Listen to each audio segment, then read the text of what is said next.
PV Dark Manor Series power enclosures deliver best-in-class performance with custom settings for specific environments. The Dark Matter enclosures produce crystal clear, professional audio. PV Electronics, perfection in music and audio. Quality Kids Entertainment is sought after by parents and daycare centers everywhere. Bubble parties can easily be added to your existing services as a wonderful and unique event. Mention you saw this ad and get 10% off our special offer if you sign up before April 30th. So contact Bubble Parties today before this offer gets away. DJ Event Planner will change the way you manage and run your business. Streamline all of your procedures and software into one easy-to-manage system.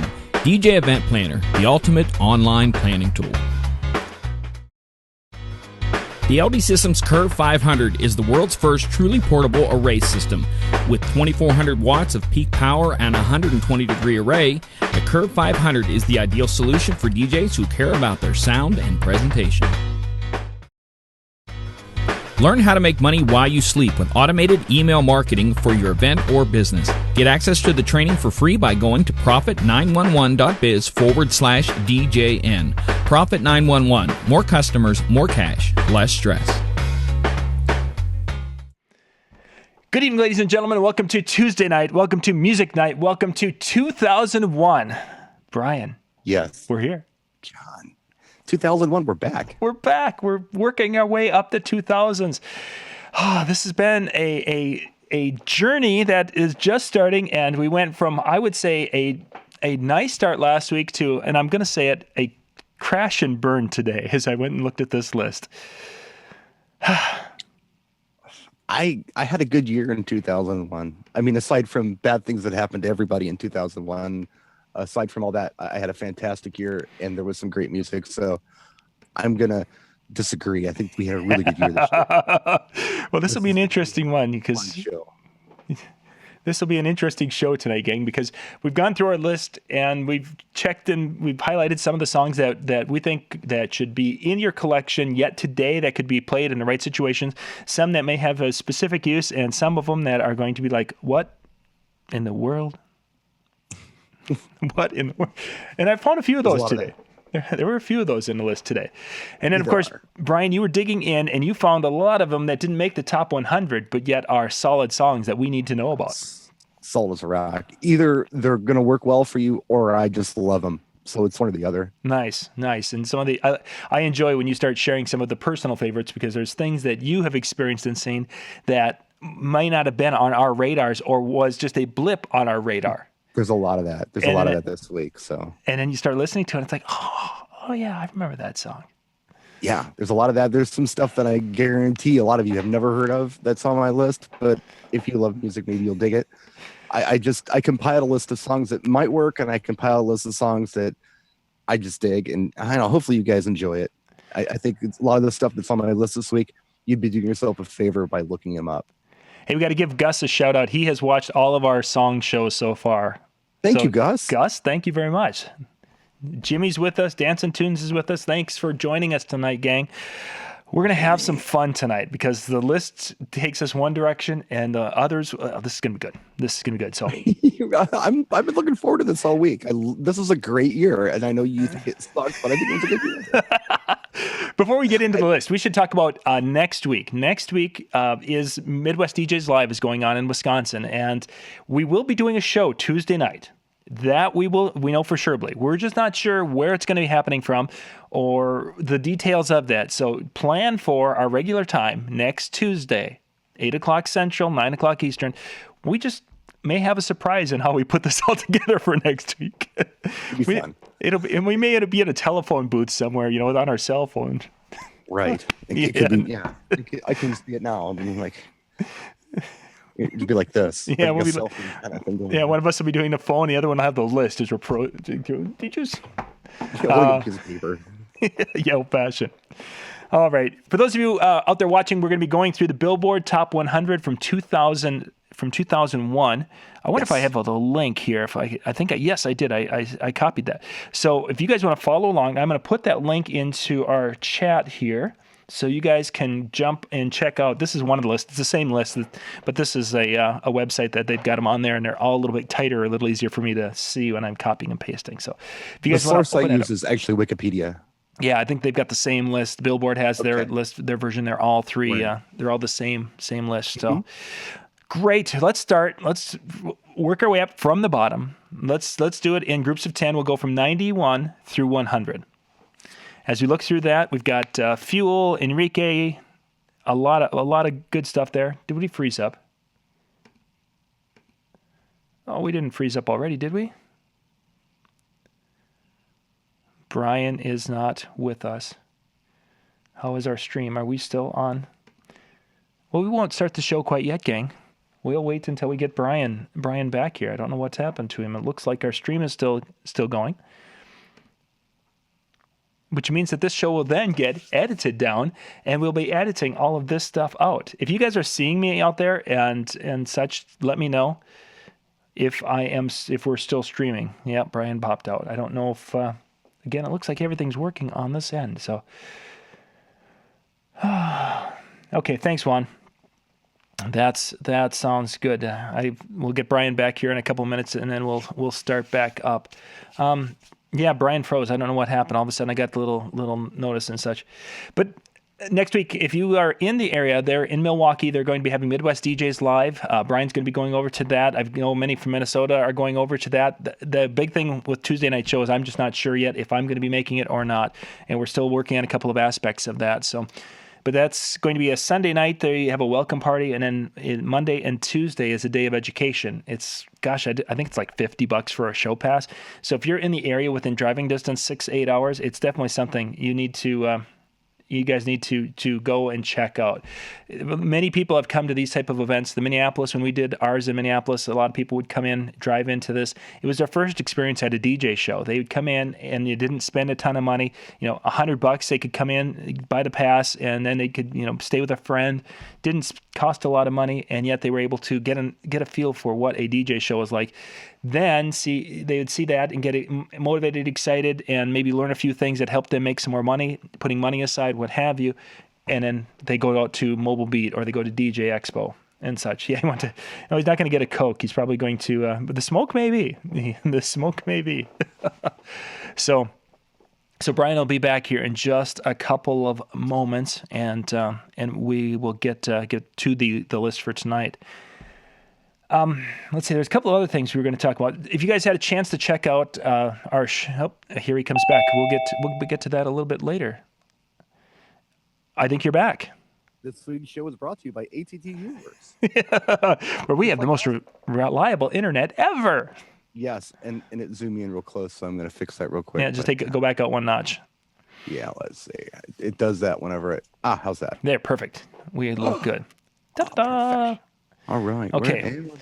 Well, that sounds good. That was a good spot for us to, if we were going to glitch, that was good before we got into our list, because we can fix this in post. Yeah. You guys are all seeing the bad. Now we're going to go into, this will actually be the beginning of the show. So good evening, ladies and gentlemen. It's Tuesday Music Night. So let's start with the list. Let's go from 91 to 100. Okay. In that, we've got Toby Keith, Outkast is in there. There's Nelly, Three Doors Down, Pink, Enrique, Fuel. Right. As I looked at this set of 10 songs, I don't think I highlighted anything. Well, Hero is one that does pop in once in a while. Yep. Hero from Enrique. I could get that. That was really big. That was the whole 9/11 thing. That was firefighters, police officers, that kind of thing. So if something like that ever comes up, that's a nice song to have. And the one I was going to listen to, and I didn't, and I apologize for this. It was the Debla Morgan song, "Dance with Me." Dance with Me. We did that one last week too. That's the one that they're using that Hernando's Hideaway as the base of it. There. Yep. Okay. So that was. That's what I thought. I thought it was in there, and it was more of an upbeat song. It was an end of year hit, so it hit higher in 2000, but it was actually still on the charts in 2001. So. Gotcha. Yeah, and that song, you're never going to use it. Yeah, exactly. Well, it's not going to fit, but it was there. Right. So yeah, that's all I got, man. Yeah. EI by Nelly. There are better choices. Much better. So Fresh, So Clean by Outkast I love the song. I just don't see playing it but maybe you could play it early evening if you've got like a club environment going on or something. It's not a bad choice for early evening for your dance floor. I don't know that that's one to have. Yeah, and again, we've got Outkast. There's 3 or 4 other songs that I think would probably be better to play. Easily. And of course, Dancing Tunes mentioned that the Toby Keith song, You Shouldn't Kiss Me Like That, is the perfect song for a wedding. Yeah. Oh, wait, no good for a wedding, sorry. There's our country song. Okay. So I think that's all we got. Yeah, there really wasn't much. And I've got, unfortunately, stretches like that. I go through and I highlight, and if it's a song that I think should be, I go and bold them, and then I italicize, and then I underline. So I'm marking them up in different ways. And I've got stretches where there's like nothing for marks on this. Well, let's do the next 10. Okay, 81 through 90. We start at 90. We have Eve 6. We have Trick Daddy, Travis Tritt, R. Kelly, Diamond Rio, Country Music, Kenny Chesney, Willa Ford, Eric Sermon, Jessica Andrews, and Isley Brothers. We've got Isley Brothers. Isley Brothers, excuse me. So we've got some big names here. Isley Brothers. That's so cute, John. I'm sorry. That's so white of you. That's very much. It's very white of you. Very That's white. okay. That's okay. Very white of me. As I'm looking through here, the one that I have used is the Eve 6. Here's to the Night, but that's more of a when I wanted to bring the people down at the end of the night in the bar. Mm-hmm. That was my bringing them down song. Okay. Yeah, if you want to bum people out. Yep. Wrap it up and get them the hell out. That was about it. Otherwise, the Diamond Rio song's a nice song, kind of, maybe. Nah. Okay. Well, that's up your alley. Yeah, I wouldn't be my first choice, but I mean, it's something I would find like a adult contemporary country station.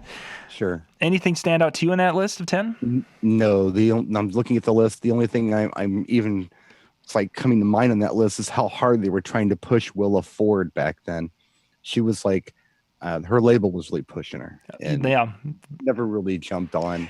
She just didn't click. Again, this is right in the midst of our strong years in the bar. And boy. The label sure pushed her though. I mean, there was a lot of press about her, but it never happened.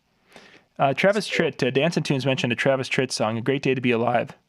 Mm-hmm. It probably in the right country crowd it would be, but again, Travis has got, it's a situation. I think there's so many good songs from Travis Tritt that you'd have to have someone who's like, oh, I love Travis Tritt and I want this deep cut from Travis Tritt. Right. And we know those people exist because it can happen. It can happen. Yeah, I'm ready to jump to the next 10. I think it's so. Let's go to 70 through 80, where you've got Mariah Carey, Ja Rule, Tim McGraw, Ludacris, Blake Shelton, U2, Little Romeo, Lone Star, Jennifer Lopez, and Brooks and Dunn. Wow, we're heavy country. Well, yeah. This is surprising. I think we've already run into more country than we did last week, if I'm not mistaken. Yes. Well, country was hot. It was the new adult contemporary. But it must have been transitioning then from the 90s, in which country was kind of the new 50s and 60s, kind of that southern rock type of a situation. Now we must be making that transition where those 90s people are becoming more older and again becoming maybe the adult contemporary crowd. Perhaps, but keep in mind that this Hot 100 chart isn't the hot pop songs, it's the hot singles chart of the year. Yeah. It's the top selling singles chart of the year. So that could be anything. Yeah. Just a hot seller. And country was hot, Yeah, it was still holding its own.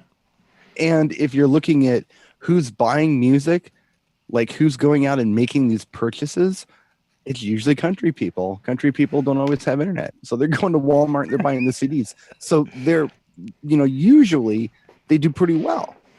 There's actually, physical record sales or CD sales from country artists, and that's why a lot of that stuff ends up here. So when did iTunes start? Now, I know this is going to be a divergent thing. I don't know, 2003, 2004?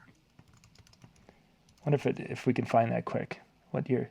2001. So they started early 2001. So that really wouldn't have had an effect at all on this at that point in time. So, I was thinking, if it was all the Walmart buyers, they would have been buying country music, and and wearing their sweatpants and Crocs They weren't wouldn't there. necessarily be on the internet and using iPods yet. Yeah, so. exactly. So it wouldn't have been there yet. Okay. Well, I don't have anything in that probably the only one that I have played on this in the last probably 15 or since this day is probably Jennifer Lopez's Play. Okay. I like that song. I will say that Living It Up by Ja Rule is worthwhile. Yeah. It's a good song to have. I have played it. I've played it within the last year. It's a surprise tune. It's, again, you're playing that early 2000s hip hop set. You can throw this in. People know it. And it's got the feel of Stevie Wonder's Do I Do. I mean, it's not a direct sample from it, but it's basically the same music. It's picked up from that. People dig it. And I think, if you look at like that tune versus anything Jay-Z did back then, I think this is a better song. Yeah, it is. It is a good tune. People like it. And I always kind of put him in that category back then. Ja Rule was kind of like that guy. I don't know. As far as the hip hop went, where they liked him. And I thought the tunes were more solid from Ja Rule. But yeah, I think that one's worthwhile. Absolutely. Yeah. U2 Beautiful Day. We talked about that one last week for 2000. Once in a while, that one's going to work. It's a strong U2 song. If you've got that audience, I don't know if they're going to dance to it, but having it is not a bad idea. And maybe, again, not for your dance floor, but you never know. I mean, it could. And Play Jennifer Lopez is a nice Jennifer Lopez song. Yeah. Not the one I would pick. I think if somebody said to me, play a Jennifer Lopez tune, I would play Waiting for Tonight, which I think is from 99. Yeah, I think it was just ahead of this. I believe so. So, yeah, that's the one I would probably pick. But yeah, there's stuff here that's cool though. There's cool stuff. The Ja Rule, I remember when we were doing high school dances during that particular track was requested an awful lot for that probably 2002, 2000, late 2001, 2002, 2003. But I've used it as a flashback track lately. I could definitely see that, because it was a really popular song during that period of time. Didn't play it in the club, the bar that we were playing at the time. As I'm looking through this list in this section. I go back to a lot of tunes sometimes. It's like I didn't particularly play it at the time, but, I can go back and look and say, hey, that was all right. Yeah. Yeah, definitely. You can see some of these going back after the fact. What do we got on the next 10, brother? Let's see. We got Nelly Furtado 3LW, 112. Was it Music Soulchild? Music is at Faith Hill, Dave Matthews, Sunshine Anderson, Jessica Simpson, Tamaya, Stranger. Yeah, Tamia, Stranger in My House, and then S Club 7. Yeah, that's very British. Very much so. That's a very British song. So I'll go ahead and talk about some stuff here. Yeah, go ahead. I don't have much. Yeah, Turn Off the Night. Nelly Furtado. This isn't a tune that I would use, but yeah, it was a nice song. Let's see here. Dave Matthews Band. Anything Dave Matthews Band does is terrible.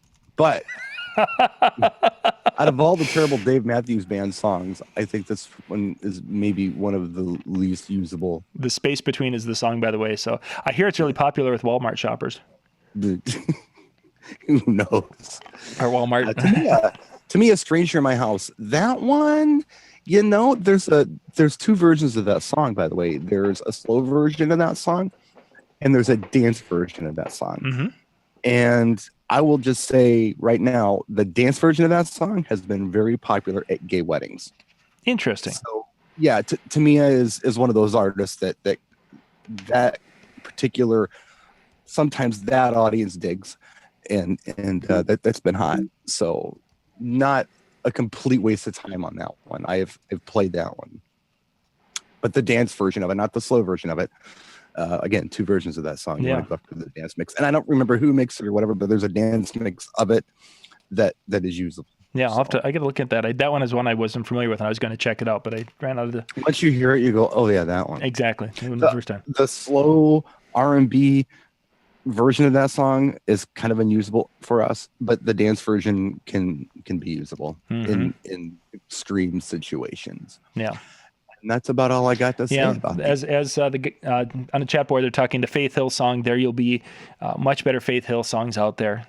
Right. Yeah, it just wasn't. And as I mentioned before with the S Club 7, Never Had a Dream Come True, that is one that I use often, but I use it for the dollar dance because it's not a really romantic, but it's a nice slow one. Right. It sounds sweet, and it's like, oh, yeah. And then there's people from this era who remember it coming when it came out, and are like, oh, look at there, because, yeah, they remember the song. Right.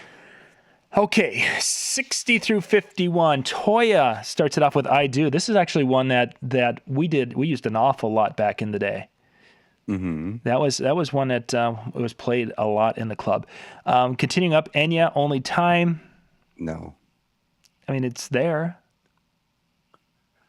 It's I'm not there.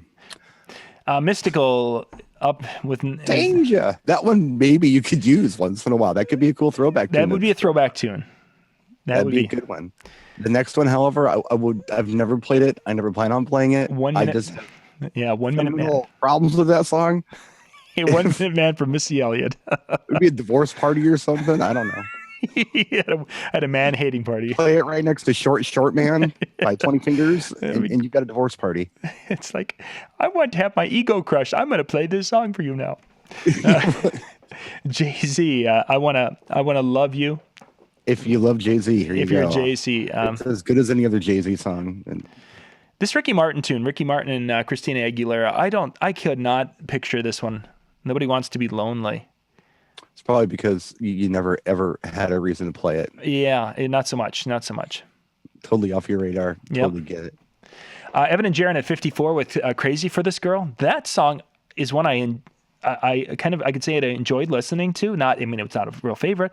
It's a listening song, and I couldn't say I used it in anywhere. I could maybe see it played as it's bridging from that dinner to the dance and that late cocktail time, maybe. But yeah, beyond that. Let's see, Little Mo. No. We're gonna just continue on. Lil nothing. Lils don't do well on my list. Little and Brian's list don't go together at all. And it wasn't even talking about the short man from 20 Fingers. That's another different kind of Lil. Different kind of. Let's see. Izzo. Yeah, Izzo from Jay-Z. Yeah. Kind of a weak, Jay-Z's weak anyway, in my opinion. This is a very weak Jay-Z song. I remember getting Play Its Time, but I can't see going back to that for anything. Yeah, exactly. And at 51, we've got NSYNC with This I Promise You. If they really like NSYNC, it's a ballad. It's a ballad, and it is a nice song. It's not inappropriate for weddings or something like that. If you've got that crowd, maybe that would be a good one. I don't know. I've never used it, but it may not be completely unusable. So let's take a look at that. In 2001, if I have a junior high girl who was enjoying NSYNC at that time, that would have put her at about 13 years old. Mm-hmm. So this would have aged her approximately, so now she would be almost 30 years old. So if you have a 30-year-old bride who's getting married, she might have enjoyed this song as a junior higher. Right. I think you're right. And it probably doesn't have means it doesn't have much for legs. Although this could be actually a dollar dance type. I was just thinking the same thing. Why not a dollar dance? Yeah, perfect, because it's a nice song, clean song. And it would, I might have to move that into that rotation. Not a bad idea. Yeah, the list isn't very exciting. That's why we're waiting. We're going to get to Brian's list. That's the exciting. No, there's other stuff coming up. Oh yeah, we got some stuff coming up. I've got some favorites that I didn't even put on my list because they actually turned up in the Hot 100. I have favorites here, believe it or not. It's folks. Jay-Z. They're having fun in the chat room with. Oh my, yeah. I'm 50 a Jay-Z hater. I apologize for anybody who loves Jay-Z. I don't get Jay-Z. And if he'd have named himself Little Jay-Z, think of how much more you'd have loved him. See, I don't get Rosie O'Donnell. I don't get Jay-Z. Those are two people I don't understand their appeal. I never did. And it's like, okay, I get it that he's a rapper and he did some. I don't understand how he's so big and he's such a Mongol. I don't get it. I don't figure out how you scored Beyonce. I don't understand any of this stuff. I don't understand it. It doesn't mean it's bad. It just means I don't get it. Yeah. So, how did this happen? I don't understand it at all. So. Let's jump up to 50 through 41. We've got Genuine, Case, Jagged Edge, Aerosmith, Sugar Ray, R. Kelly, Three Doors Down, Nelly Furtado again, Destiny's Child, and O-Town. Yes. Okay. We got a few in here that have some possibility. Yes. Oh yeah, definitely. Go ahead and kick her off. Well, the one I'm going to start with is actually jumping up to 46 with Sugar Ray, When It's Over. While it's not a great song for many, it's a song that is going to be one of that you can play as a filler song, not on your dance floor, but like early in the night in a bar. Sure. This is the kind of song you could play, and people would, they're like, yeah, I recognize that song. And a lot of Sugar Ray music is that way, I think. It's something that's that kind of filler time in, we're going to kick things off at 8 o'clock, and I want to start something at 7:30. So this is the type of song for that. And I like Sugar Ray stuff because it's really strong on the adult contemporary chart, which is still kind of hitting that 40 to 50-year-old, which can be the people in the bar at that time before they leave and the younger crowd comes in. What was the lead singer's name? It was on the tip of my tongue. Mark something or other. He was doing like Entertainment Tonight for a while. I can't remember his name. Mark something or other. Somebody in the chat room probably say, "Oh, that guy." Mark McGrath. There right? Yep. Let's see. It came out. Stroke brain. It happens. It was in. See, the hard drive is large. The processor's slow. This is how this works. I saw him last night in a fine film. I couldn't sleep and I put Sharknado 2 on, and he was one of the leads in Sharknado 2. So just a fabulous film. He was in there with Jared from Subway, by the way. He was also in the film. Oh my! See, I hadn't forgotten into the Sharknado world. Blanca and I are scraping the bottom of the barrel. We've got spring fever, nothing to do, so we're going through things, just whatever we can do to occupy our time, so we don't just kill each other. And we've decided to do the Sharknado movies, but she watched 2 when I was gigging one night, so I had to go back and watch 2 so we can get ready to watch 3 together. Oh. And yeah, Mark McGrath was in Sharknado 2, so that's all I got to say about Mark McGrath. That's about the extent of it.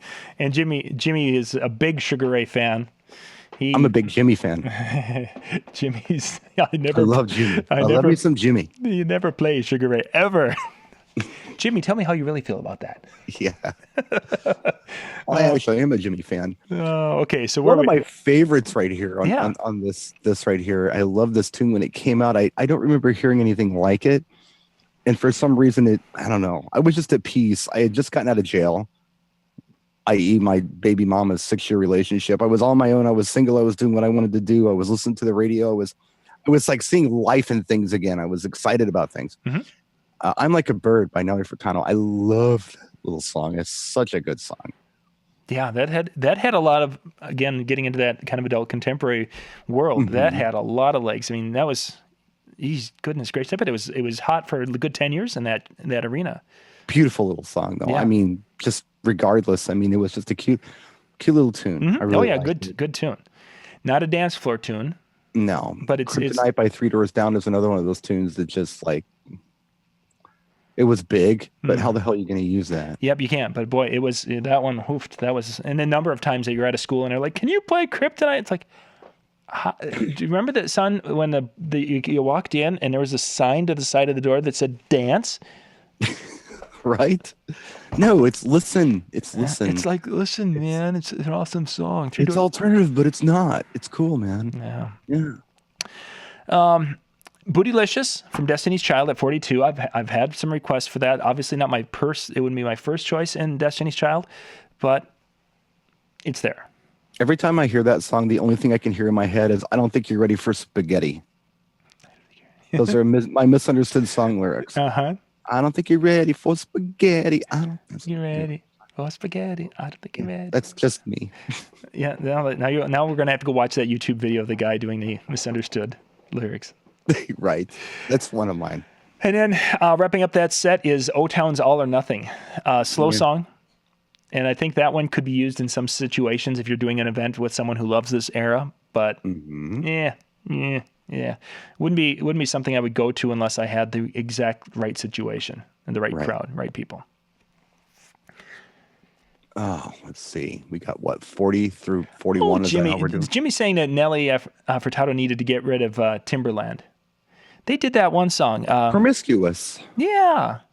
Wasn't bad. No, they had 2 of them. I thought they had Promiscuous, and I thought, did they have another? Did she do Maneater with him? Oh, I don't remember if she did, but yeah, Promiscuous was kind of a Promiscuous Girl. That wasn't terrible. No. But I prefer I'm Like a Bird. I mean, I see where he's coming from on that. I like that. It's kind of like when Gwen Stefani teams up with somebody else. Like, what are you doing? Yeah, Just quit it. stop. Quit it. Go back. Go back to what you were doing before. It's better. Better, much better.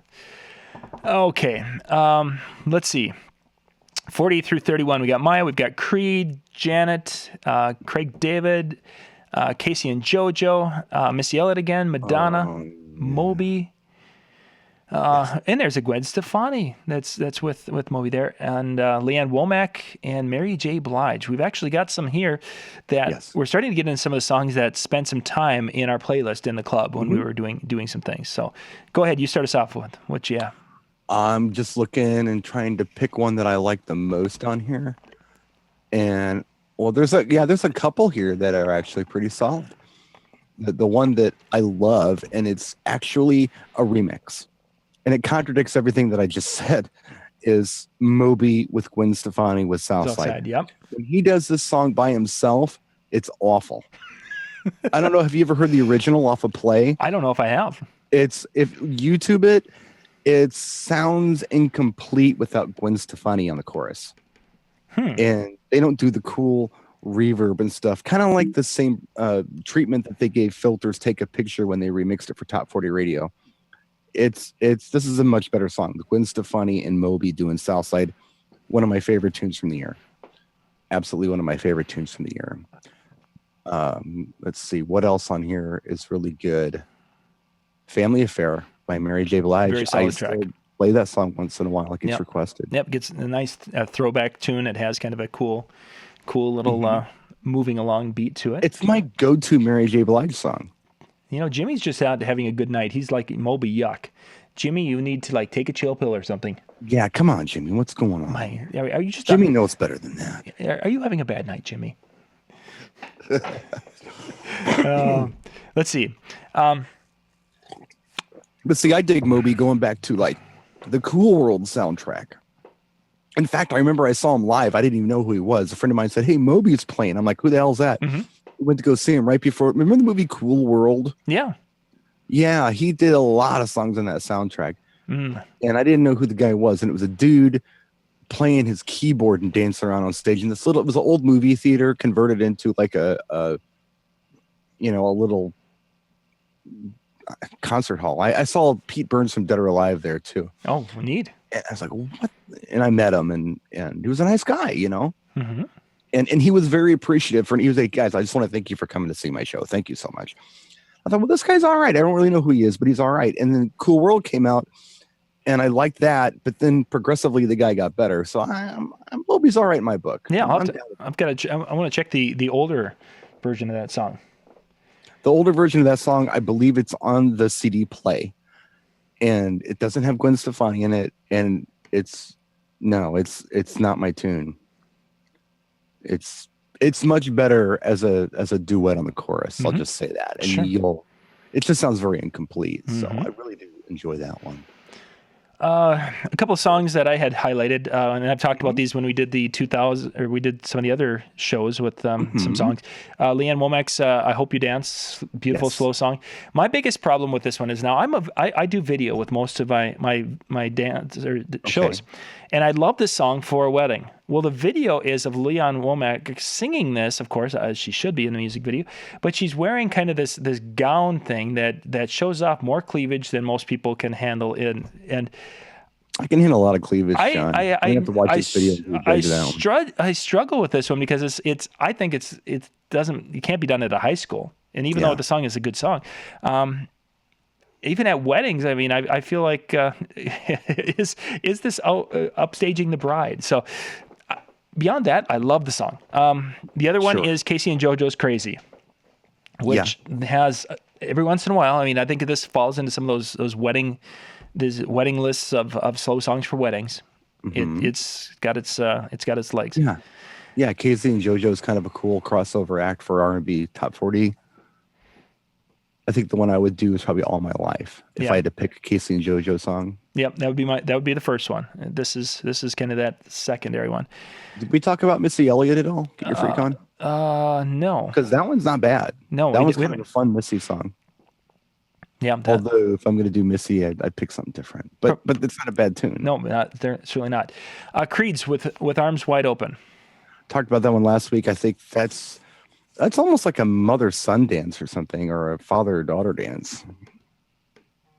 That could be used for that. I haven't had a request for it for years, but it's usable at that capacity, I believe. Yeah, I think so. I definitely think so. If you have somebody who's into that kind of music, that would be a nice suggestion for one of those dances. If they say, what do you think? What should I do? It's like, hey, how about that one? Yep, exactly. You're kind of into the alternative rock thing. How would that be? And maybe they would say no because it's too mainstream. But very possible. But anyway, it ain't too bad. I did say a while back that the last great Madonna song was Beautiful Stranger. Having said that, there were a couple of tracks that I kind of liked, and a remix that I'll talk about in a couple weeks that I'm just in love with and I want to share with everybody. But Don't Tell Me wasn't a bad Madonna song. It was kind of a cool song. You can't use it for anything. It sounds like a CD skipping, and that's kind of the charm of it. But I thought it was kind of an interesting tune. But it does sound like the loop is like a CD skipping or something. It's a kind of a weirdo one. Yeah, it does have a weird. Now that you mention it, I'm thinking it does sound like they're just not. I like the unusual things. I like it when they take something like that and kind of turn it into something cool. Messing with me, man. You're messing with you. So maybe that's what I got for this list. Okay, for this 10, I guess. Hey, just gonna shout out to Danny D here, saying thank you much for the videos and the advice, Brian, and he's a big fan. So, right on. Yep. Danny thank you, Danny D. Not Danny D from D Mob, just Danny. No, different Danny D. Jimmy. I play less white boy music than you Midwestern boys. Yeah, Jimmy. Don't let Jimmy fool you. That dude's a house head. He is a house head all day long. Don't let him fool you. Jimmy Spin, you're funny, man. Jimmy's a good boy. Oh, okay. 30 through 21. We've got Ja Rule, Crazy Town, Dream, Faith Hill. There we're getting to a Faith Hill that's actually usable. And Jennifer Lopez, Outkast, Christina Aguilera. That's a track. Another Destiny's Child, City High, and Incubus. Right. Let's start at. Let's just skip 30 and go right to 29 because I really like this song. Yep. Butterfly by Crazy Town. I don't know why I like that song, but I really like it. And I'm skipping ahead a couple of years here. The guy from Crazy Town who's rapping on that tune is the same guy who's doing the vocals on Paul Oakenfold's Starry-Eyed Surprise. I don't know why I like his style, but I do. That's just a cool tune. Like it a lot. He Loves You Not by Dream is another song that I don't know why I like, but I like. It's kind of like the ATC kind of around the world thing. It's very teen pop or whatever, but I love that stuff. And it's a cute little tune. Above that, Faith Hill, The Way You Love Me is probably one of the first in the list of songs that could be played. It's not a slow song. It's a little more upbeat. The problem with it is I don't know if it's a two-step. I don't think it's any of that, but I think it would be a almost maybe a sing-along for the country people of that time. Would you do it today? Yeah, probably not, but it was at that time. I remember we played that on country night quite often. Try the pop version. That'd probably be a better bet, yeah. Because my country suggestions are always bad, so go with the pop versions. Not bad, John. I'm just being a. I'm looking for that nitty gritty dirt band pop version of. Fishing in the Dark. We just redrummed Fishing in the Dark and made into a top 40 song. Much better choices than Love Don't Cost a Thing by J-Lo. We talked about that earlier. Miss Jackson, Outkast, dig the tune. Yep. Not usable for what I do, I don't believe. Not a bit, but it was a good tune. And you talk about the kind of weird flow. It didn't have the traditional. Miss Jackson fits that. I mean, it's that. Right. It sounds like it's a little. It's a record skipping. Is somebody drunk or am I high? I don't know. Outkast, had a couple years there where they could do no wrong. Yeah. Every time they dropped something, I think for probably about 4 or 5 years, it was magic. Yeah. Yep. It really did well. Whether or not it was something that was a floor filler, that's another thing. But but cool stuff. Yep, exactly. And it did have legs in the club because if people would, if nothing else, they would sing along with the where he was singing to Miss Jackson and different things. So definitely had legs. I love the lyric. Let bygones be let bygones be bygones, and you can get the hell on, you and your mother. I love that. That is beautiful. And believe me, that really resonated with me at the time. I'm kind of hearing that. That might have been the case. 24.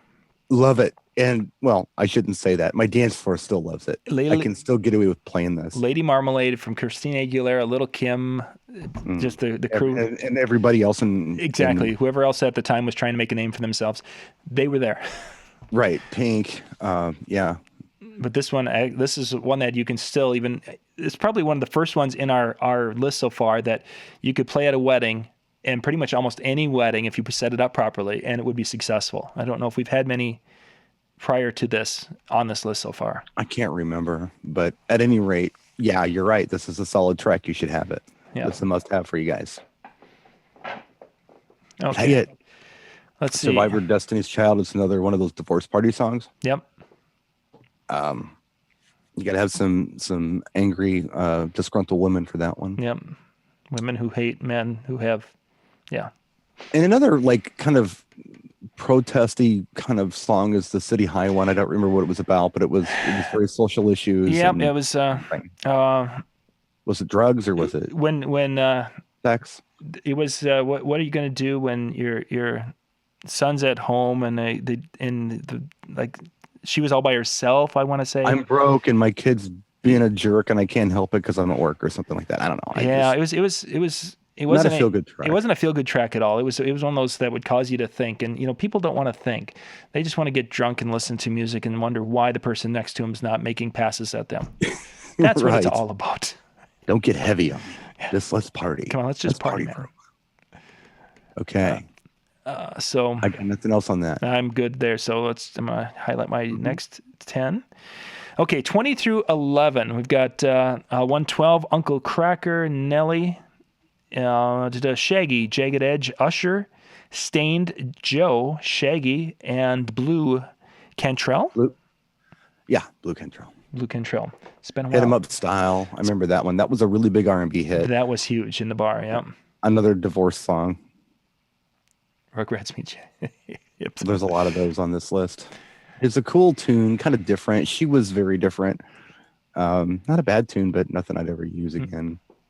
It Wasn't Me, Shaggy. I still play that once in a while. Mm-hmm. I love that tune. And it's very inappropriate for a wedding, but people don't care after about 11 o'clock, and you play it and they light up. And, that tune's interesting, and I'll just go off on one of my things here. That tune was something that was an internet-only release because Shaggy wasn't doing anything at the time. I don't think Shaggy was, if I remember right, he wasn't signed to anybody at the time. And he did that tune and it went out on Napster and people grabbed it and made it a hit. It was very organic that way. And then he got signed, the record was released, and Angel was on it too. So Angel, very good song. This is one of the only songs in all of our time in the bar, because we had music services and we would get the clean edits of songs. Mm-hmm. We would tend to play the clean edit of songs. And this is the only song we ever had people complain that we were not playing the right version of the song. They didn't want to hear the clean version in the club, the bar there. It wasn't that dirty though. It really wasn't. But it was loving on the bathroom floor and banging on the bathroom floor. Yeah. Was a really big difference on that one. And they if I remember right. Yeah, you're exactly right. They wanted to hear the other, that they were banging on the bathroom floor. Exactly. And it's like, well, interesting. So if I remember correctly, we ended up, because again, music services, I had to go out and buy the track. So we had, for the bar, the other version of the song. It's funny because Rick Rock has like this angelic voice. He's got a very nice voice. Yeah, kind of like who else has not exactly like, but it kind of reminds me of like Babyface. I mean, it's a very smooth, sweet voice for a man. It's just funny to hear Rick Rock talking about banging on the bathroom floor. It's funny. And in the manner he's singing it is also humorous. Oh, very, very much so. It is. It's so, and I'm sure everyone who's watching has heard the song a dozen times, but it's kind of cool. And and the people who, it was huge during that period of time. So anyone who would have been involved with going out at that time, it was on their radar. It was everywhere. It was everywhere. Yeah. for the whole year, and even the next year it was everywhere. It was that tune you heard coming out of every store you walked past, coming out of every car going down the road. It was the tune. And a number of kids at high schools that wanted us to play it during that period of time. It's like, oh my goodness gracious. No, you can't. Don't you know what they're singing about? Yeah, but it's funny. Doesn't matter. Yeah. Doesn't matter. Okay, continuing down the list, because we jumped right to the top there. We're jumping. Yeah, I just got excited. I'm sorry. Yeah. I jumped those stuff. Joe's Stutter. Yeah. It's been a while from Throwaway R&B. We talked about that last week. Yeah, Usher, as you remind me, actually was kind of interesting because that, if I'm not mistaken, that at the end of 2001 was like top of the charts there for a while. I think it was that was the tune. It was like 6 weeks at number one. I don't know. Maybe I'm thinking this is the track, but yeah, Usher had a strong track on the R&B charts in 2001. Well, yeah. He was on the top with that one for a while. Jagged Edge with where the party at? Mm-hmm. Is it good enough to be a throwback, or is it just something that you let it ride off into the sunset? I don't know. I wouldn't do it. Just that's me personally. It's not on my. Ooh, yeah, they're gonna really have some really cool memories on this tune. I can think of other tunes from 2001 that are gonna do that for them. Which I think we go down 2 more spots to the Nelly song with Ride with Me. Are you kidding me? That's a wonderful song. That one is going to be one that they're going to. Yes. More people will remember that one for surely. Hot in Here is still my Nelly go-to, but Ride with Me is not a bad tune. Yep, very much so. And we mentioned Shaggy's Angel at 17. A good song. Again, if you have a Shaggy fan who's like, hey, can you play some Shaggy? Oh, what do you want to hear? Oh, something, that's Shaggy. It's either boombastic or it wasn't me. That's where I'm going with it. Exactly. But that's another nice song. Angel was a nice follow-up. It's Been a While by Stain was kind of a fun, angry hard rock song, but it was an angry hard rock ballad. So what are you going to do with that? Yeah. There's not much you can do with that. Yeah, not so much. So more divorce party stuff, but it's a ballad, so it's not even going to work for that. Yeah. So I'm deeming it completely unusable. I think that's what I was kind of thinking too. Yeah. Uncle Cracker with Follow Me. Well, yeah, I mean, it's a cool tune. I mean, you know who Uncle Cracker was, right?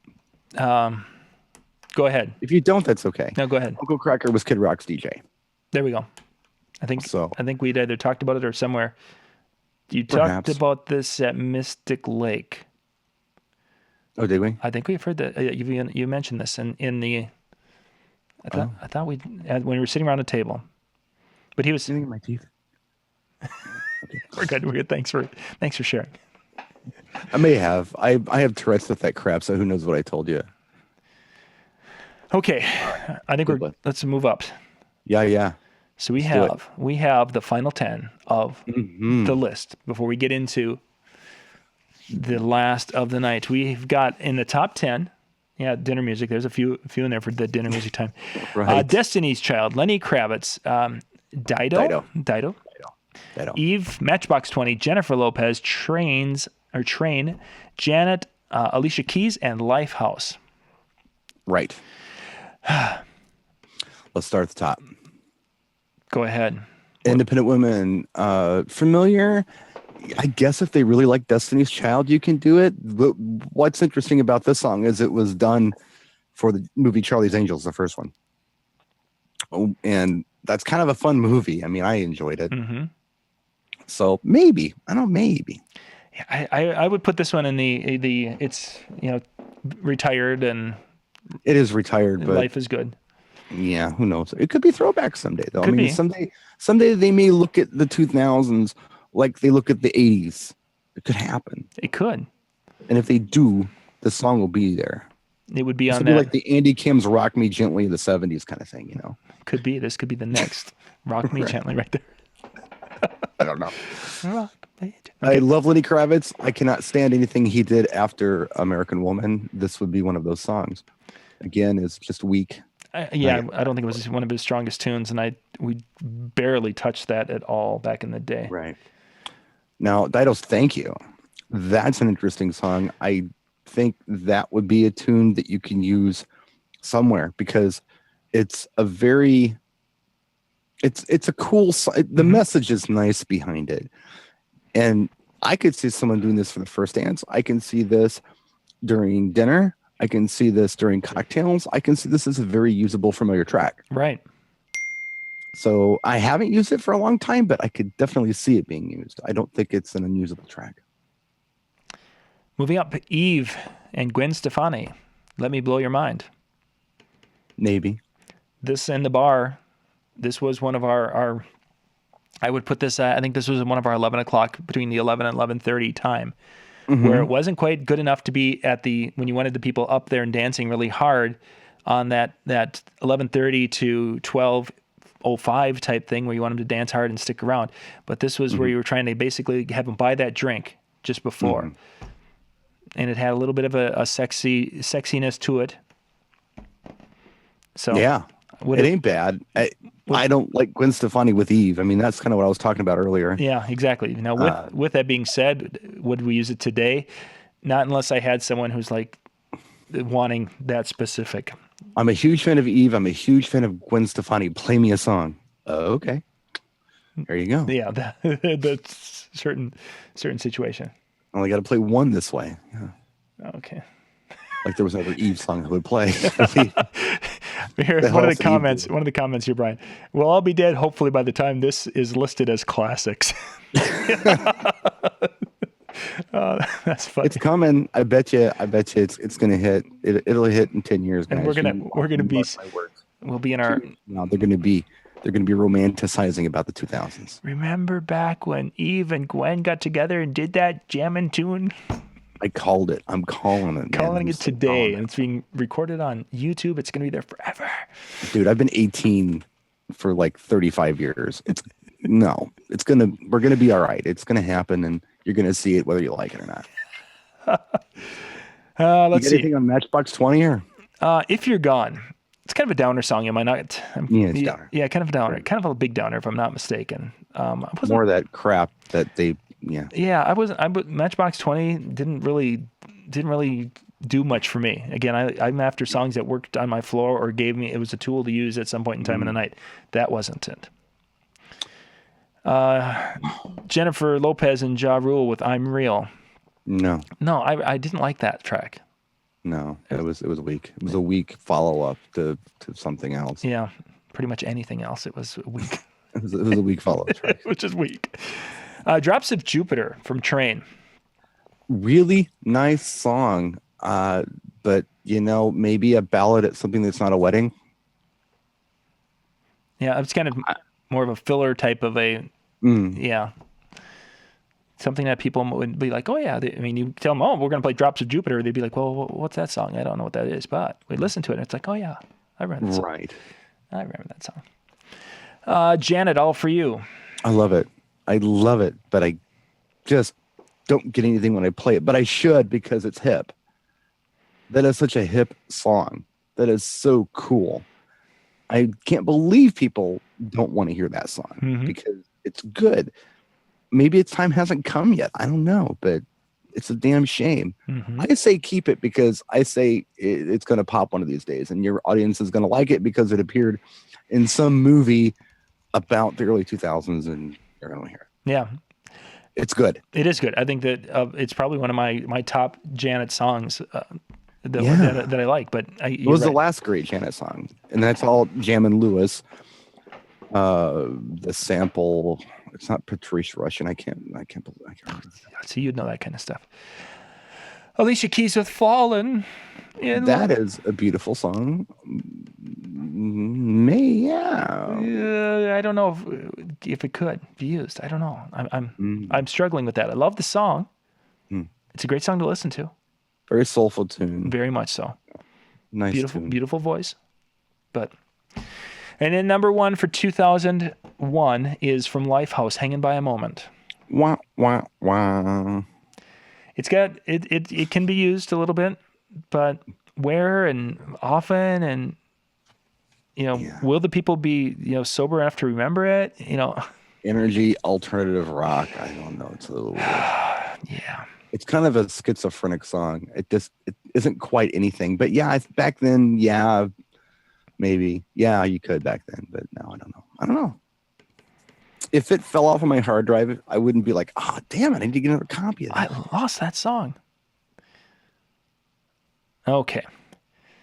So we are to the end of the list. Mm-hmm. It's time to share some of the ones that didn't make the list that are songs that should have been there, or at least DJs need to know about. This portion of the show is also known as How Goofy Is BSR Really? Because I got some fun ones on here.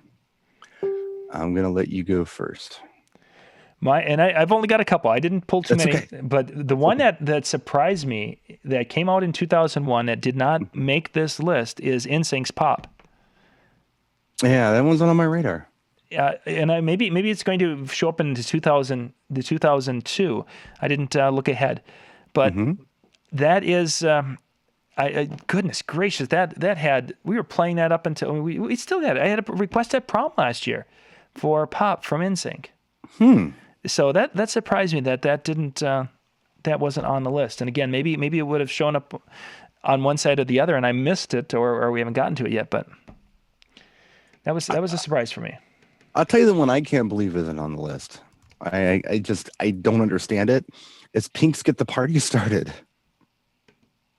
Did that came out that year too? Yes, it did. I'll be darned. It was not in the Hot 100. But remember last week when I was talking about how Pink was like this R&B artist? And if you've never seen the video, you just assume she's an urban artist. Yeah. Then she does this new album, and it's all this dance stuff, and this was the lead. Oh, yeah. Oh, my goodness. It's hot. I still play it. It's from 2001. Wow. Yeah, exactly. How weird is that? That is definitely one. And the other one, I only picked out a couple of them here as I was putting things together. Alien Ant Farm did a version of Smooth Criminal. Smooth Criminal. Yeah, I don't know. I always found that kind of a quirky little. You know what it is, and you can use it once in a while. You could probably still use it, especially. I mean, we say since Michael Jackson's death, but the guy's been dead for 6 years now. But people are still asking for that stuff, and to mix it up a little bit, that might be kind of fun. Yeah, it's the video, again, doing the music video, it's kind of a quirky little fun video. So, so that exhausts the couple that I picked out. That's okay. Then I'll just ramble. Yeah, let's go and we'll talk about what you've got on your list. What I tried to do in this order here, and I don't know that I did a very good job. I tried to put familiar things in here that could actually work on your dance floor and weird stuff. It's mostly weird stuff that isn't really weird. A lot of it's top 40 that happens somewhere else in the world. Some of it's club stuff, and some of it's stuff that just didn't go anywhere, but it's a shame that it didn't. I think the USA got very robbed in the 2000s. There was a lot of great music out there, but because of the way our systems are structured with radio and records and even our royalties, we got robbed on tons of stuff, and I'm here to share some of the stuff that you missed. Cool beans. Alrighty, I'm ready to take notes. Okay, the first one is by Raven Mays. It's called The Real Life. And what they did on this one is they sampled that bit in Bohemian Rhapsody where they say, is this the real life or is this just fantasy? But they played around with that and made a pretty cool dance track out of it. But it's like a top 40 dance track. It's not like deep, you know? It's a top 40 dance track. But that one's a lot of fun. This one's a real pretty song. Mr. Joshua presents Esprintuo, and it's called In Praise of the Sun. That's a beautiful energy kind of you could play it chill. You could do a lot of things with it. I think it's a neat one to have in your collection. Brian, what was that again, please? Mr. Joshua. Okay. It presents let's see, Espiritu, In Praise of the Sun. ESPRI. Wait, SPIRITU. There you go. In Praise of the Sun. It's a cute little song. And you'll have this list as soon as the broadcast is over. I'll ship it over to you. Yeah. Now, do you remember Kellis? My milkshake brings all the boys. Yeah, of course. Yeah, right. This Kellis song, there was a U.S. single for this, and it was absolutely hideous. Downer tune, and Timo Mass got a hold of it and did a remix of Young, Fresh, and New that I just love. It's a great tune. It's a completely different song once Timo Mass got a hold of it, but it's a cool tune. That's the Young, Fresh, and New, the Timo Mass remix by Ellis. Cute little song. Check it out. And one of those weird ones, like they're not all weird on my list. I'll give you another weird one here, and then next I'll give you a couple that are actually usable at your events. I promise. I'll give you a couple that you can use today. Chemical Brothers. It Began in Africa. Oh yeah, that is a weird one. I don't know if you know that one. Oh yes, I do. I love that tune. Gosh, yeah. Where would you use it? You just dig it. Yeah, Sometimes it's just about digging it. It's just a digging. Okay, I was going to say that one. So we haven't quite gotten to the ones we actually can use. Began in Africa. God. No, it's a sample from some, I don't know if it's from like a Mondokani film or National Geographic from like the 50s or 60s, but it's an interesting tune. I like it.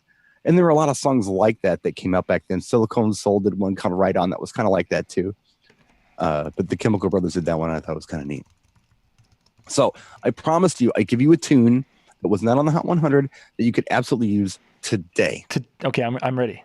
I'm going to give you 2 songs in a row Oh boy. that you can use at your school dances that came out in 2001. Well, technically, one of them came out in 2001.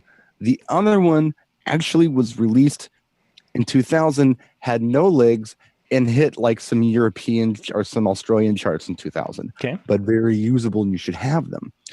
The first one is Smash Mouth's I'm a Believer. Oh, yeah. Now, the reason this is so hot is because it was in the movie Shrek. Now, if I'm going to play a Monkees song, I'm going to play I'm a Believer. Every time. But if I'm playing for a school, they've all seen the movie Shrek, and this is the one that they're going to relate the most to. Yeah. It was not a big single, but because it was in the film, it's a track you should have. That movie is a classic. So there's the first one for you. The second one. Okay. I think the only place it charted was Australia. And Australia is one of those weird places. And I mentioned a while back, I spent some time in Australia. Yeah. I spent time in Australia in 2001. It's when I was there. Okay. And yeah, they've got weird stuff that they don't have anywhere else, like koala bears, kangaroos, platypuses, and some goofy pop music that no one else has. And this is one that actually was on the Hot 100 for that year, and that's Hampton the Hamster with the Hamster Dance song. Gosh, I haven't heard that one in a long time. Yeah, but you could totally do that at like an elementary school. Did On Hampton the Hamster, and they'll love it. Did somebody mention that in the chat board? Was somebody talking about the hamster dance? I know they were talking about. I can't scroll up that high. It actually came out in, I think it was July of 2000, but again, no legs. Yeah. American, by the way. A kid did it. It's American. But yeah, Australia. They do stuff that's where like it charted. It's stuck there for a while. I got a couple Australian onlys on my list like that. Okay. Now, John, I'm going to give you a song that you know. Okay. Well, I knew the last 3. I've got 3 in a row. Yeah, I'm going to give you another one you know. Nice. You're going to get all excited. I will. 4. This is I think they're Swedish, and they had a single. It did not hit the Hot 100, but it was strong. And that is The Coors with Breathless. Oh, yeah. That is a cool tune. That is a very... You can use it somewhere. There's somewhere you can use that tune. It's danceable. It's familiar. It's up-tempo. It's a nice song. Yeah, very nice song. Good tune. And that was 2001. No Hot 100 love on that one. Yeah. Okay. Ready to get weird again? Yeah. We're This is a deep, trancey kind of track. I just like it. I don't know why I like it. It's by an outfit called Octave One, and the track is called Black Water. I really like that one. Just because I do. Another one. Where was that? Where did that see? That was clubby stuff. That was like, some, like, if anybody out there ever looked at the Ministry of Sounds annuals, it was on those.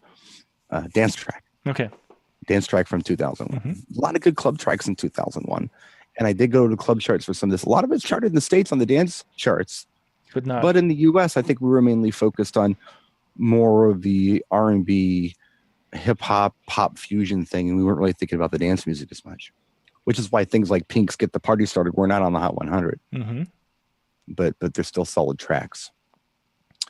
I don't know why I like this one either. I can't say that I would use it at a gig, but I might. I mean, this is oh Jesus, this is a style of music that it's not. Jesus, what did they call this? It's kind of like it's not drum and bass, but it's kind of like that. Okay. This is Groove Armada with Super Stylin'. We talked about Groove Armada with I See You Baby shaking that thing. Did you ever look that one up, by the way? I think I did. And you remembered it? Yes. Maybe. Yep. Okay, I know the one we did. Yep. Super Stylin's a little deeper, but it's still a cool track. So now this is next one is Jojac Smoothie. Jojac, very French. Jojac Smoothie with Two People. And God, I cannot remember who the hell they sampled for this, but it was in the original movie Car Wash. It was a song, and I can't remember who it was. It wasn't Rolls Royce. I don't believe it was somebody else. I can't remember the name of the tune, but anyway, it might have been Tina Marie. Might have been a really, really early Tina Marie song, but it's called Two People. The number two and People. It's a weird one. Really, really, really weird tune, but I kind of like it. And okay, moving on along. Here's one that a lot of people in the chat room probably have never heard of, but I like it. Australian thing. But Australia had such strong stuff that didn't really break out of the continent. Yeah. And this Love Tattoo, aka Stephen Alkins, is a DJ. The track is called The Bass Has Got Me Moving. And I really like this song. It's very different.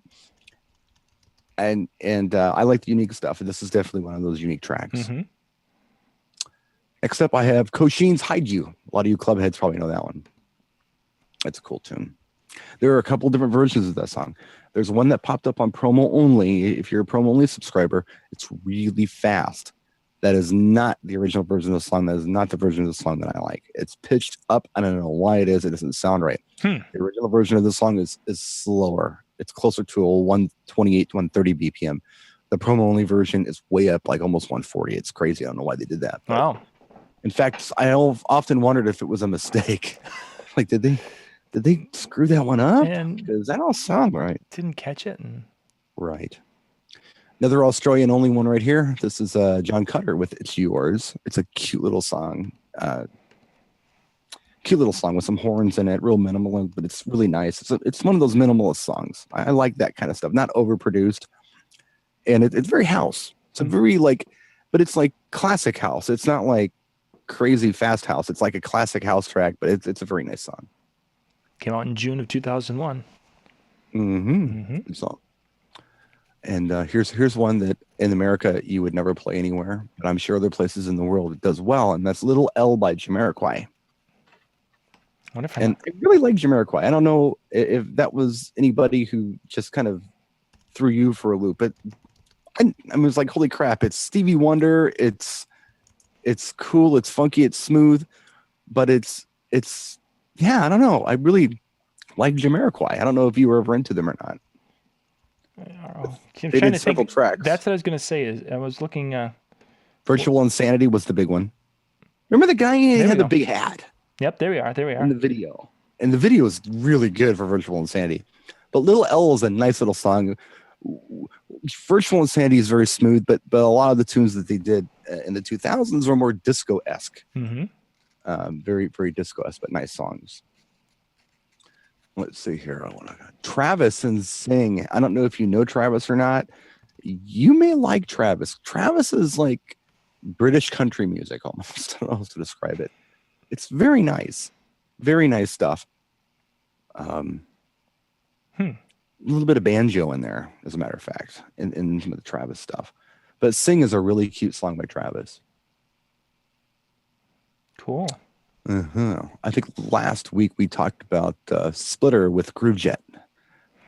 And they sampled, what the hell was it?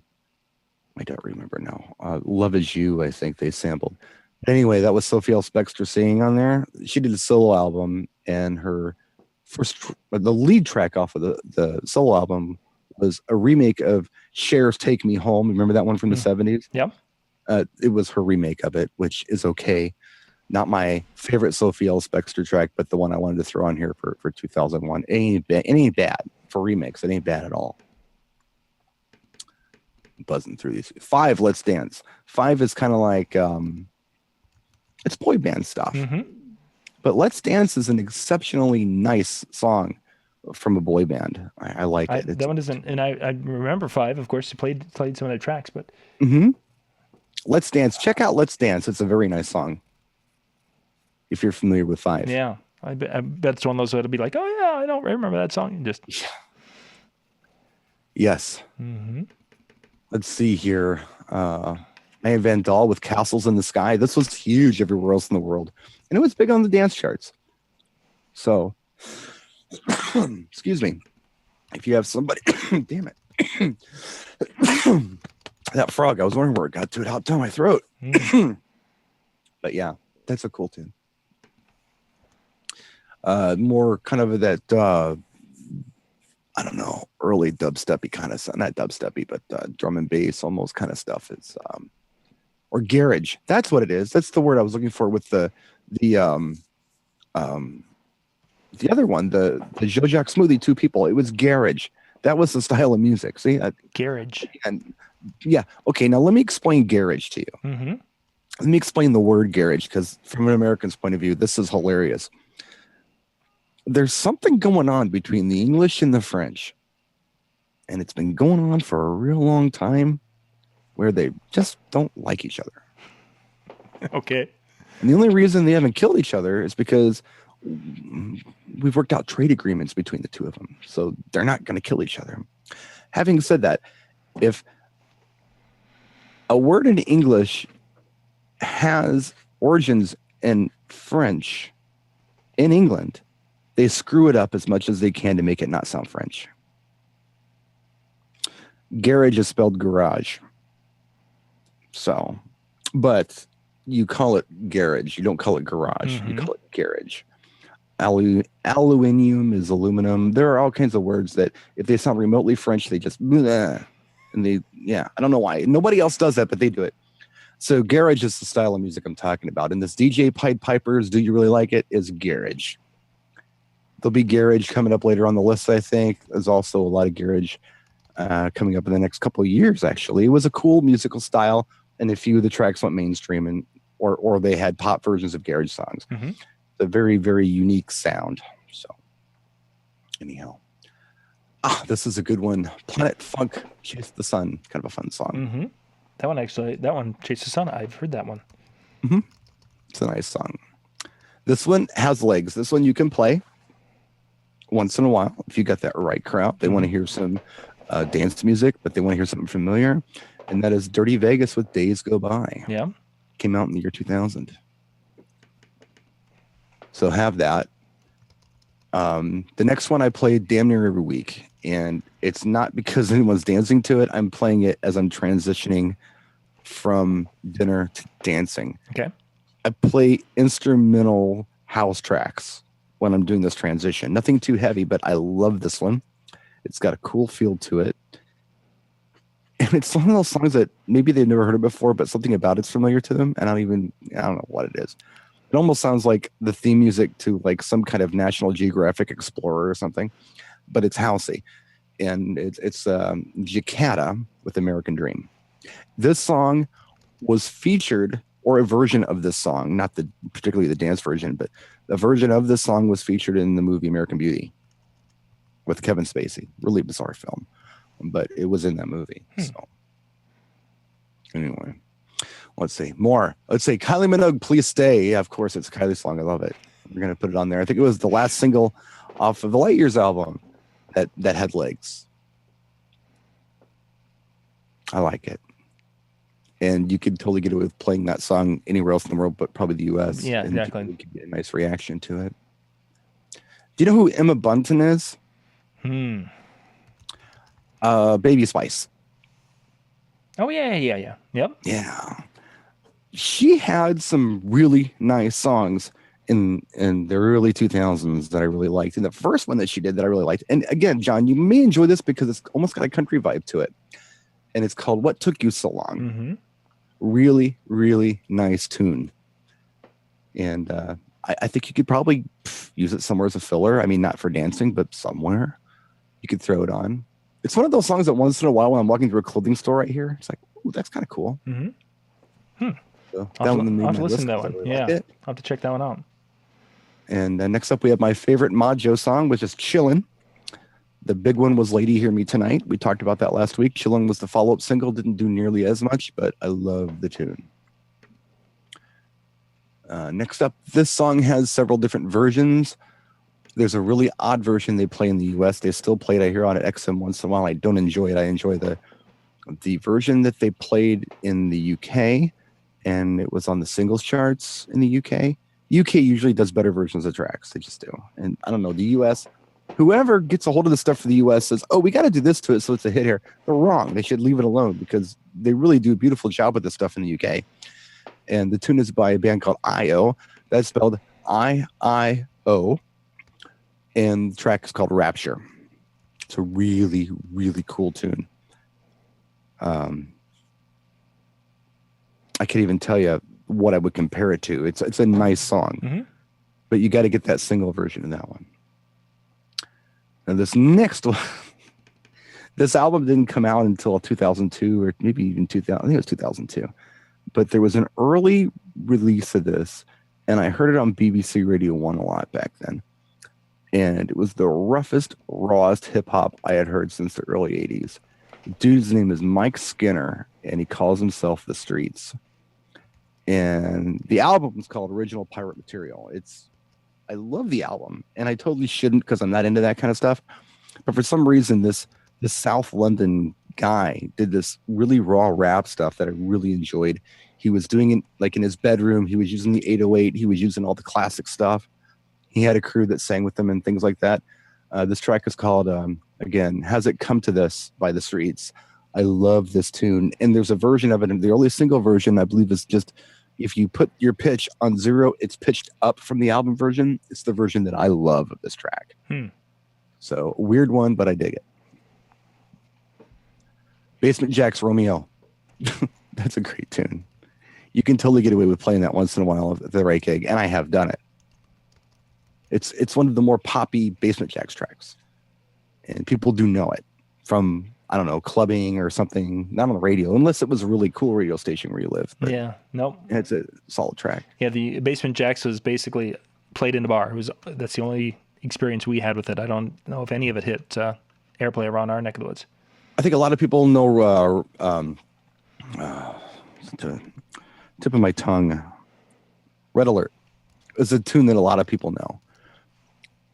There are a couple others, but Romeo's a really solid choice for a Basement Jaxx track. If you're in like a top 40 set, it's a good one. Now this next one uses a sample from a Toto song called I Won't Hold You Back.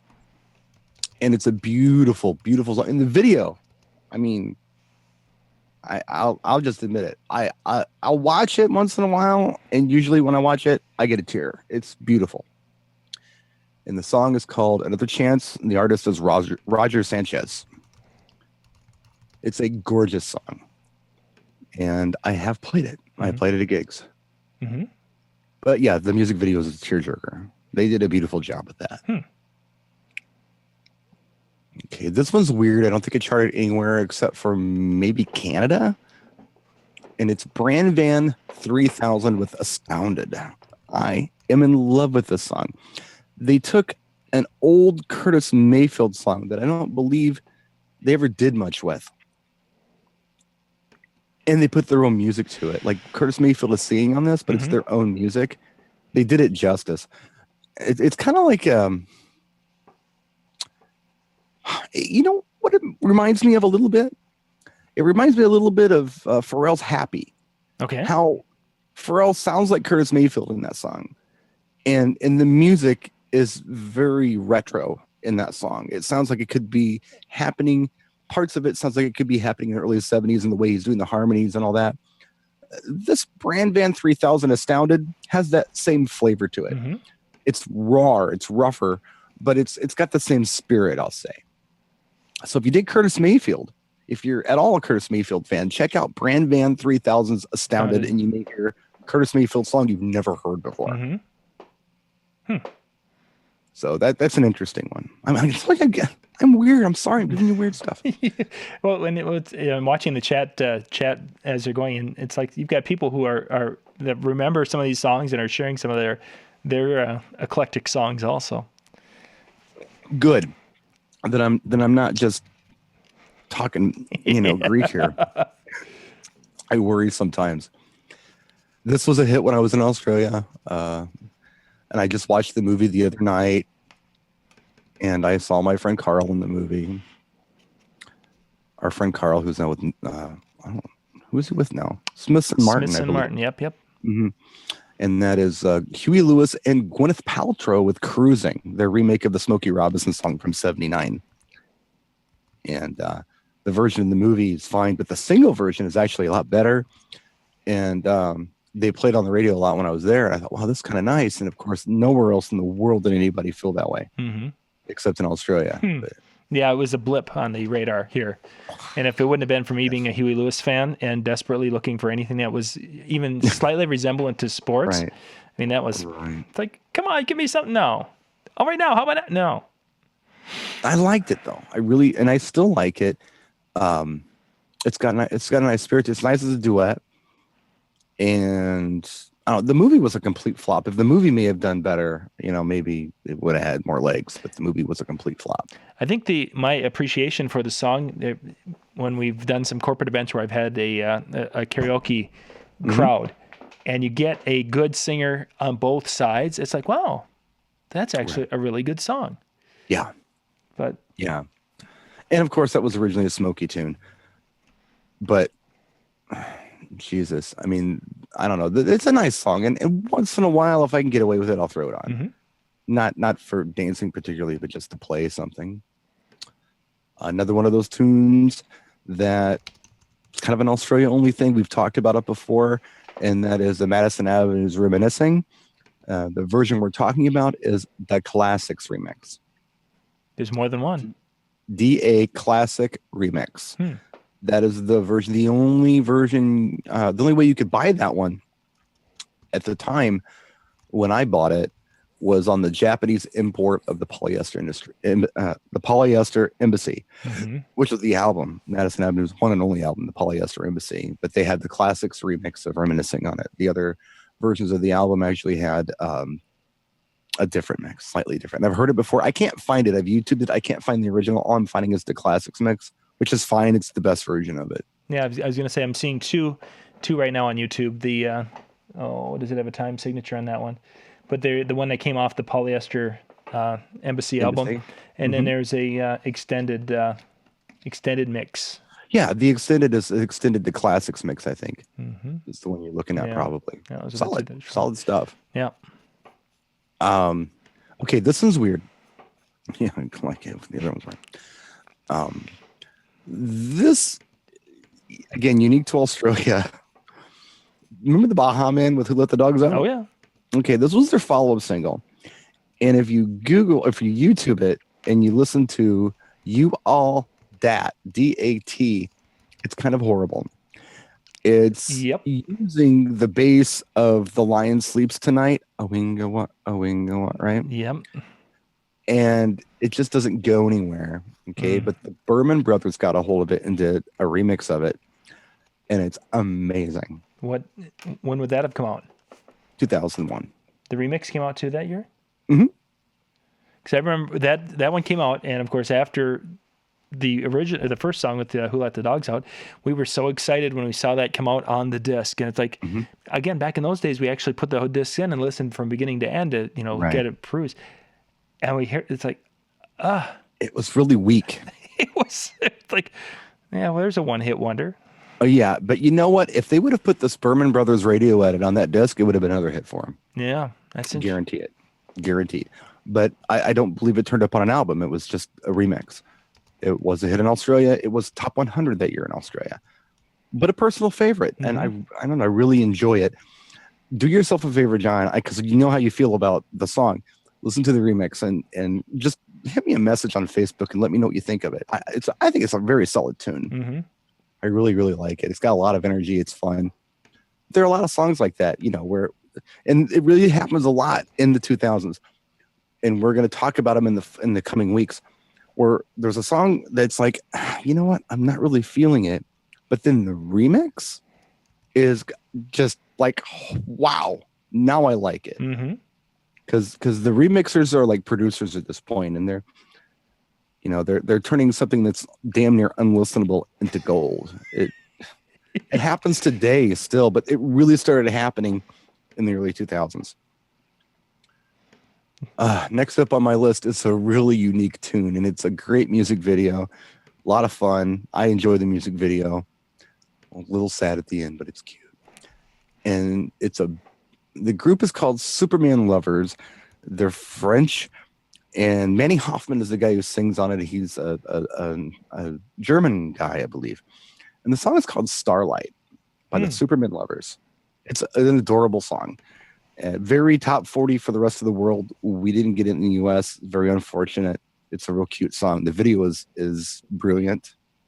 It's a very interesting, like, what do you call it? Like stop animation. Claymation. It's really good. It's about a mouse and a potato who want to make a pop record. It's interesting. It's a cute little bit. But yeah, I love the tune. Superman Lover, Starlight. Anybody in the chat room know that one? Well, they're going to be 30 seconds behind us. So. Okay. Well, they'll tell us about it in a minute. Okay, next up. And there are a couple different mixes. There's a radio mix of the song. There's a rap in the beat section. I don't like the rap. I think it ruined it. The original 12-inch to the song is like 7.5 minutes long, and it's pure joy for me. I'll listen to it front to end all day long. It's the ones with Flawless. It's a beautiful song. Do you remember George Michael's Go to the City, Flawless? Remember that tune? Ooh, I don't think so. You've got to go to the city. You remember that tune? No, it doesn't. Anyway, they used the ones Flawless as George Michael used the ones Flawless as his backing track on that, and didn't change it at all. It's a gorgeous song, the ones Flawless. It uses the voice box, like the Roger Troutman Zap Daft Punk kind of voice box thing. Okay, but it uses it a different way. It's pretty cool. Yeah, Flawless by the Ones. It sounds like it could have came out in the late 70s, early 80s. It's just a brilliant tune. And the sample they use is from the disco record Romeo and Juliet, the intro to it, the long version. They also use a sample from Wordy Rapping Hood in there, and they use a sample from Gary's Gang Keep on Dancing, the 12-inch version. So there's all these weird samples in there, and they did a beautiful job with that. I just love the track. Okay, next up, and we're getting down to where we're almost done. So it's going to be a early show tonight. Yep. That would be Kylie Minogue's Can't Get You Out of My Head. Came out in 2001. We didn't get it in the United States until mid-2003. Yeah. But it came out in 2001, and I'm like, oh my God, this is great. And it did so well everywhere in the world. I was like, well, maybe we'll go ahead and we'll sign her on to, some in the U.S. and we'll promote it here. And there you go. We got Kylie Minogue back after The Locomotion, which was the last tune she had in the U.S. We got her back because of this song in this album, the Kylie album, Fever. Yep. Fever album. Love me some Kylie Minogue. So this track then was Fever was released in 2001. Well, Can't Get You Out of My Head was released in 2001. Yes. Okay. I think the Fever album was released shortly after that. I don't know if it was 2001, 2002, but we didn't get it here in the States until mid 2003. Interesting. But I was jamming to it all along. And when it came out, they're like, all right, they're playing it on the U.S. stations too. And I could start playing it at gigs, and I was really excited because I love the track. Yeah, good tune. There's a lot of songs like that are released somewhere else in the world. We get them years later. Like OMC's How Bizarre, I think it came out in 2007, but it was released in New Zealand. Or no, I'm sorry, 97. OMC's How Bizarre. Yeah, it was earlier than that. 97 here. I think it came out in New Zealand in like 94. It was a 3-year gap. and somebody discovered it and went nuts with it. Interesting. There's a tune called Chacaron by El Chumbo. Very interesting. It was my ringtone on my phone for a while.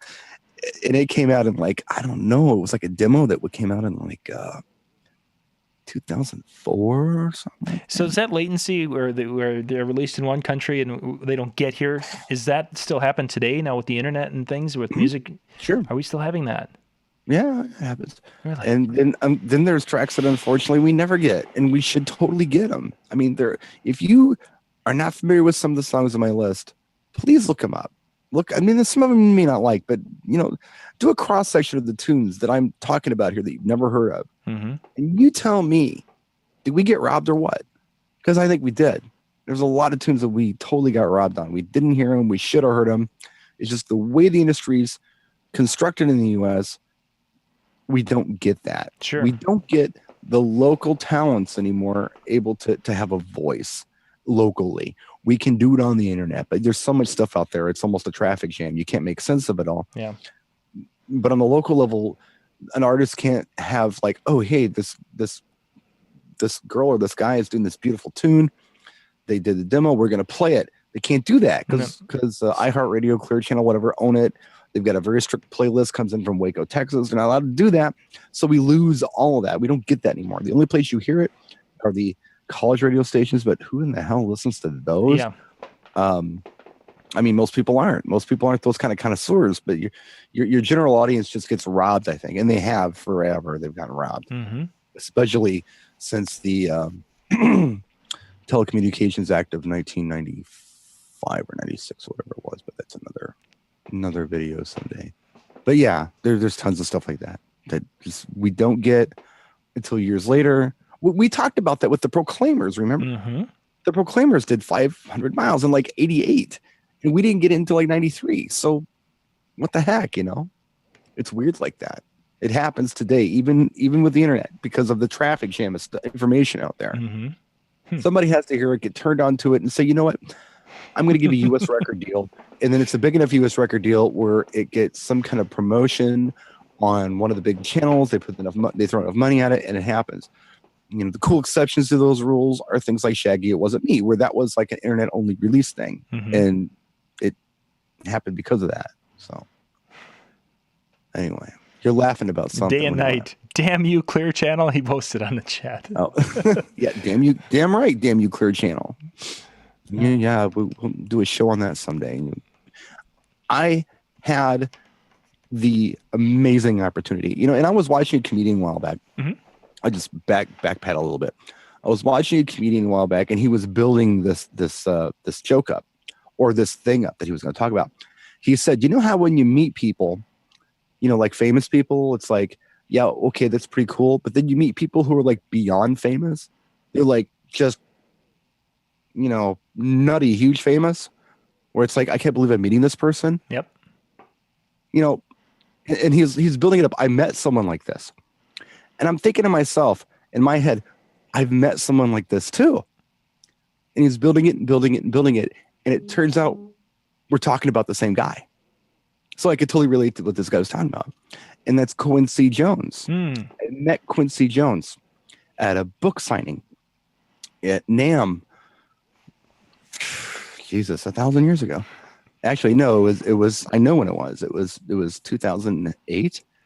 And it was a few days before Obama was sworn into office. Sure. Just a few days before that. And when he was, maybe I've talked about this before. No, not here. I haven't. Okay. So it was kind of weird because, well, first of all, I meet Quincy and he's the Q. I know him as Q. He's my pal. But anyway, I meet him, and then like 3 days later, I'm watching the inauguration. And the dude is the one that every news outlet's talking about. He's in the front row with Aretha Franklin and I don't remember who else, but he's in the front row for this inauguration. Every news outlet talks to Q, every one of them. I'm like, I was just rapping with this dude. And it was crazy because we were the last in line, and I got to give props to somebody on this. I got to give props to Robert Marsh of IDJ Now. He arranged this. He just walks up to me and he says, hey, let's go meet Quincy Jones. I'm like, yeah, whatever. And we do. And it was like, okay, we're not taking anybody else. Robert's like, he knew somebody there or whatever.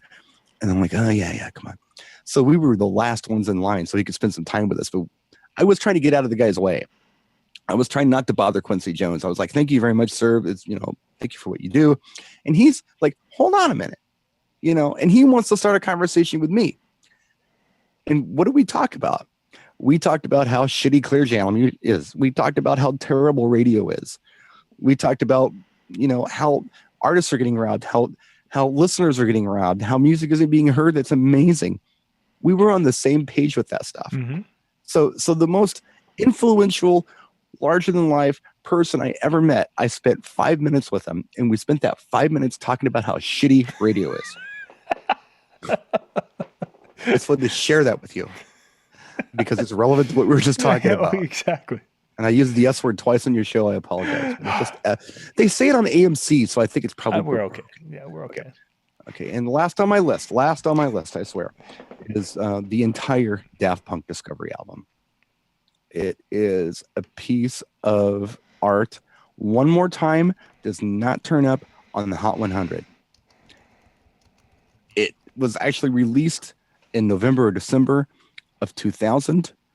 And everywhere I went in the world that year, and I went around the world that year, mm-hmm. I heard this song everywhere I went.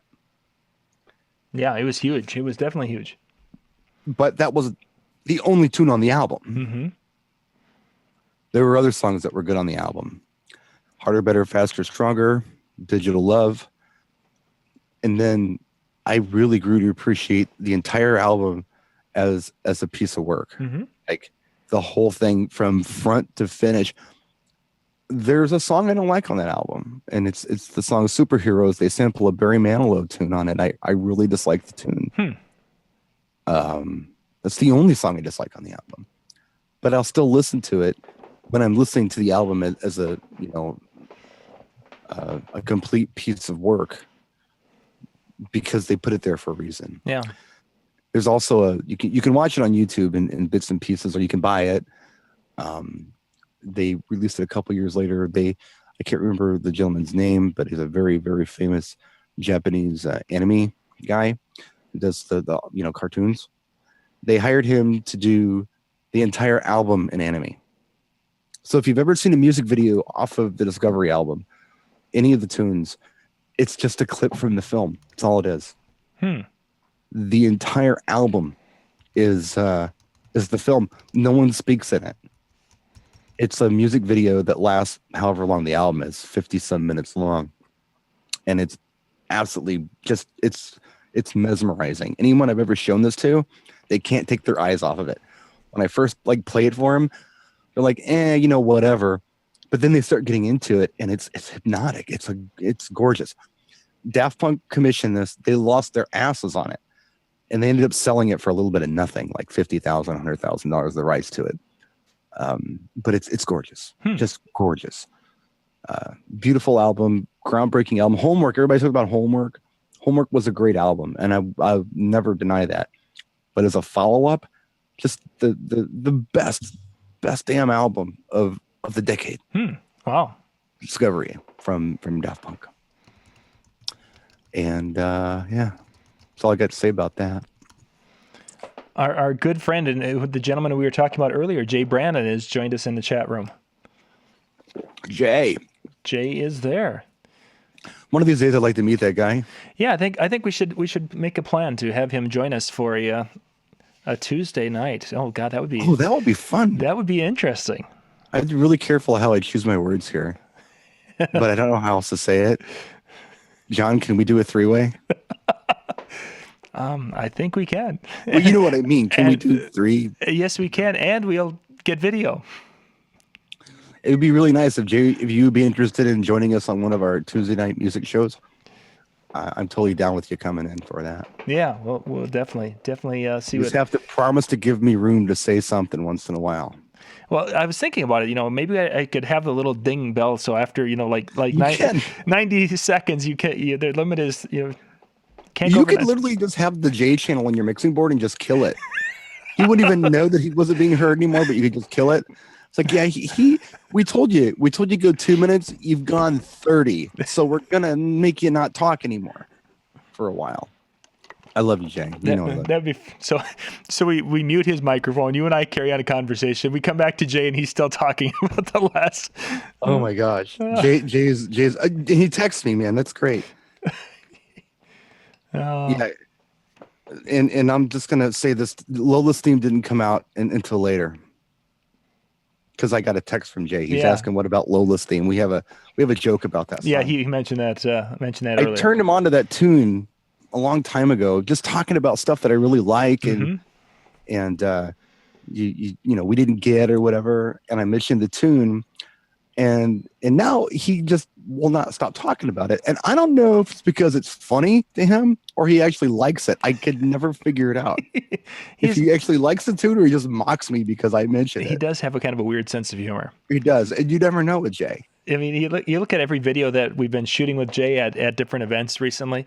I haven't had time to catch up with. Or I went and I would say hi to him at DJ or at NAMM, but you know, Jeremy was going to come through with a camera and do that. So every video he ends with basically, you know, that where's John? John's missing this. John's missing that. You know, right. So people are watching his videos and wondering what's going on. Why is Jay is a wonderful man. He's a very old friend of mine.